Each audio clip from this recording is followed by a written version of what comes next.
Hi, my name is Sammy. I am 19 years old. I turned 20 at the end of this month. And kind of just like gonna go out and say it. It's kind of like something weird to start off with. But when I was 12, I was diagnosed with Ewing sarcoma, which is a rare bone cancer in my right fibula. So it's kind of like the start of this story, but it's definitely not why I'm here talking.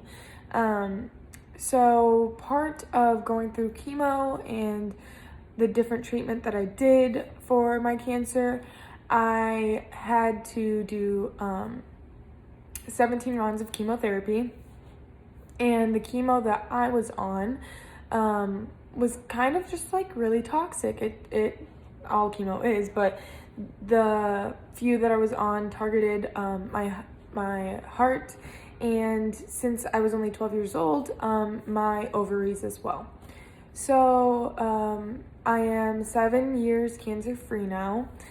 Well, this year I'll be 7 years cancer free, and I'm going through the process of kind of just like figuring out what's next. Every year I have to go back and get a checkup and just like kind of make sure that the chemo that I was on is not affecting me anymore. So this last year I went and when I was 18 actually, I went and they suggested that I see a endocrinologist, which looks at my ovaries and kind of just tells me my fertility, I guess. I wanted to do it just to make sure that I was good. I was really worried about cancer taking everything away from me, and even thinking things so far in advance, like having a family at 12 years old, and cancer still affects that. So it's hard and it's a weird thing to talk about, but I think that it's kind of vital, and I think that it is kind of necessary, because I tried to like look up things and no one talks about it. Like no one's out here saying, hey, I had cancer and this is how I am now, I just wanted to talk about these next few months. So a week ago, I went to my endocrinologist, which is more of like a reproductive endocrinologist, and she specialized in people who receive chemotherapy. And we did a few tests, and they came back that at 19 years old, the amount of eggs that I had left is compared to a 40-year-old's. So my it's a hormone level. It's 0.5, whereas she would expect it to be 3 or 4. And then also my follicles, I only have 3 on one side and 4 on the other, which is about a third of what some of my age would. The big thing with this though, and it's kind of hard to understand, is that though my egg supply is very low, the quality of the eggs are a lot different than what a 40-year-old's would be, if that makes sense. They're just not as old. And it is important to note that for a female, you get the amount of eggs that you make when you're in your mother's womb still is what you get for the rest of your life, whereas a male makes sperm all the time. They never stop making it. So for me, chemo kills all bad things. They killed a lot of my eggs, and now I'm just kind of left with like a fourth of what I should have, which is really weird. I'm 19. I definitely don't want to start a family now anytime soon, but it's something that I had to look into. So luckily, for the first time, I went to the doctor, and we discovered that my levels were extremely low. So at the end of this next month, I am starting, or actually this month, I guess, I am starting fertility treatments to harvest my eggs, which is so bizarre because I'm also a nursing student, and like I have classes in school and I want to hang out with my friends, but at the same time, I'm going to be giving myself shots in my belly every day, so that at the middle of next month, I will get my eggs harvested and hopefully someday have enough eggs that I can either 1, start my family without these eggs that I'm being harvested, or 2, start them using my own eggs. So it's kind of a weird, like, I don't really know how to put it, because I'm so just in shock, really, the fact that I am going through this, not really that it's like, oh, why do I have to go through this? But it's just like, I'm 19 and I don't even have a boyfriend. So I'm out here like trying to understand that I graduate college in 2022. But at the same time, I'm also kind of forced to look at my life in a much broader perspective and understand that, I have to plan ahead. And if someday I want my own kids, then I need to take the precautions and the steps necessary now so that I can. And I'm not doing this really to purposely only have my own kids, because this isn't even a for sure thing. If they do harvest my eggs and they can only get one, or maybe they can't get any, maybe 4, maybe 5, maybe 10, that would be great, but there's a chance it doesn't work. And like, I'm not doing it because I want my own kids and there's no other way around it. I'm doing it because I don't want cancer to take anything else from me. It took a year of my life, and it's honestly affected me ever since. I was such an active basketball player and things like that, and now I'm not. I couldn't really do contact sports because of the tumor resected, and I don't know. I was done having something that was so long ago affect my life, and I just want to be like healthy and normal, and I am, and I'm fine, and you would never know that I even had cancer at this point, but I just don't want it to take anything else away from me. I want to be the voice in my own life. I don't want those active cells to still control my life now, 5 years ago, 10 years from now.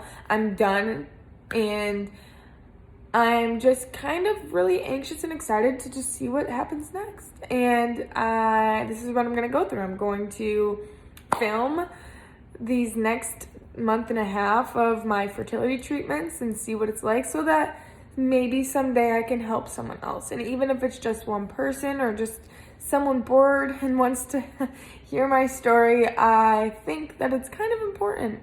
So I hope that you stick around and listen and hear and see about what it's like to be a cancer survivor and how this affects me not only then, but now and for the rest of my life. So I will see you in the next video. Bye. Hello. So kind of continuing, I just got a call from the doctor.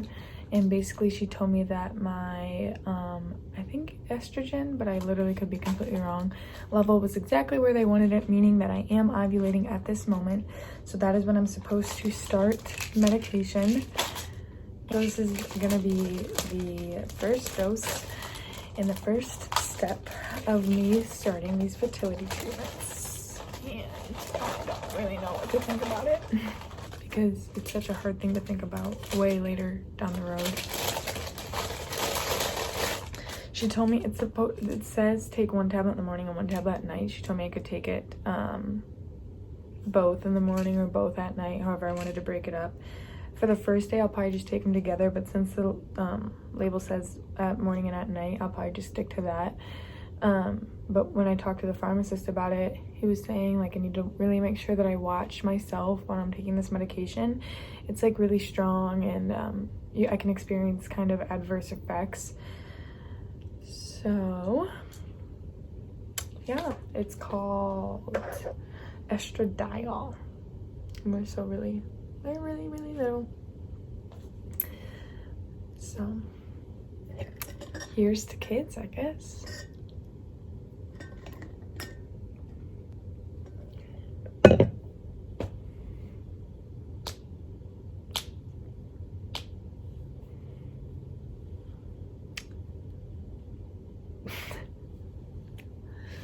I'll see you later. Good morning. I just took my second pill, like for the second day. I guess I took 2 the first day, and I felt a little bit like kind of off yesterday, but nothing like concerning. So I'm just gonna keep taking them and hope for the best. Good afternoon. Today is January 23rd. I am now taking my second pill of the day, but before I did that, I kind of wanted to give a little bit of an update. So, the cost for this is kind of extensive, but since I'm doing this because of chemotherapy reasons, there's actually organizations that like reach out and are willing to pay for some medications. So after I got done with clinicals in class today, I came home and was on the phone for like an hour and a half talking to different organizations that actually send my medication in the mail. There'll be 3 different shots that I'm getting in the mail within this next like 4 or 5 days. So I'm like a little bit nervous to give myself these shots. I've taken shots in my belly before because of chemo, or medication that I had to take because of chemo. So that's not the issue, but like I don't know if I can actually do it. So I'm a little bit nervous for that. But yeah, that was just like the small little update. But here is today, finishing day 2 of taking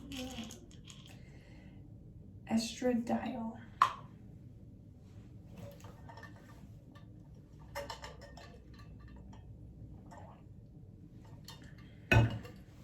See you tomorrow.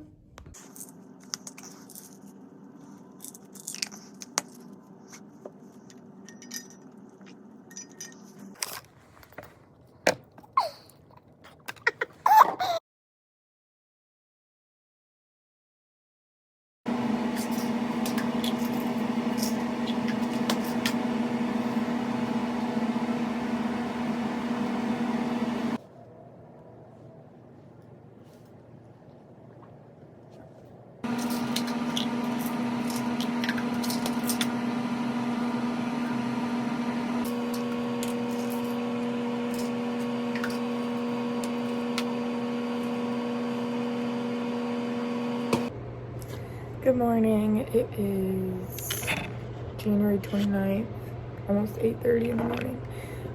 Last night I started my period, meaning that this whole process officially starts, unfortunately.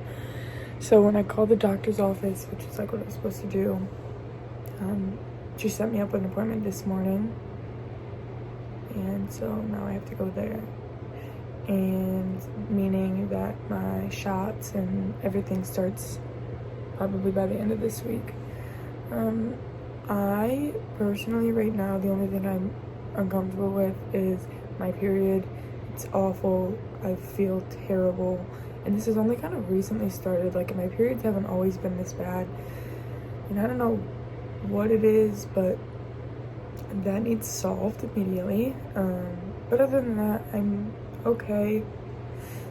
Kind of excited to get it all done because it just seems like such a hassle. Like right now, this seems really over the top, and that's just how I'm feeling with it. So I'm excited to get it all done, get it started, and I will keep you guys updated.